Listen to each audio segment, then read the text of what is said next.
দুপুর বন্ধুরা, কেমন আছো? আশা করছি ভালোই আছো। দেখতেই পাচ্ছ এক গ্লাস ঠান্ডা জল আর ভাত আমি বেড়ে রেখেছি। আজকে দুপুরে আমি কি রান্না করেছি একটু তোমাদের সাথে শেয়ার করছি, দেখো।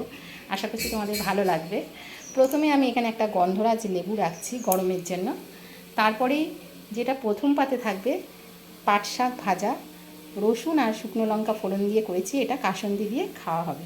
তারপরে এখানে আমি দিলাম মুসুরির ডাল, পাতলা করে মুসুরির ডাল, যেটা পেঁয়াজ আর শুকনো লঙ্কা ফোড়ন দিয়ে আমি করেছি, আর সেই ডাল আজকে থাকবে।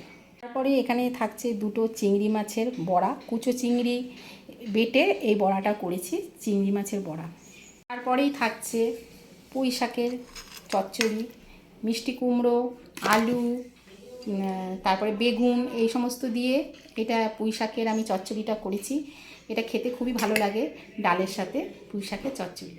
পুঁই শাকের চচ্চড়ির পরেই যেটা থাকবে ফলই মাছ। তোমরা চেনো ফলই মাছ? এখানে ফলই মাছের ঝাল করেছি। এটা আমি কালো জিরা পেঁয়াজ ফোড়নে দিয়ে শুকনো লঙ্কা টমেটো পাকা টমেটো এইসব দিয়ে এই ঝালটা করা হয়। এটা দিয়ে ভাত খেতে অসাধারণ লাগে। এটা হচ্ছে ফলই মাছের ঝাল। গরমে সবার শেষে একটু টক দই রেখেছি, এটাও খাবো। এই টক দই আনা ছিল ঘরে, টক দইটা আমি গরমে খাই, ভালো লাগে খেতে, এটা খাওয়া উপকার।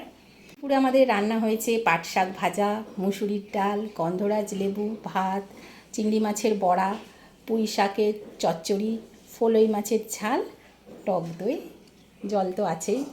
আমাদের দুপুরে আজকে এগুলো রান্না হয়েছে। তোমাদের বাড়িতে দুপুরে আজকে কী রান্না হয়েছে কমেন্ট করে জানিও। ভালো লাগলে একটা লাইক করো। আজকের মতন এই পর্যন্তই। সবাই সুস্থ থেকো, ভালো থেকো, টাটা।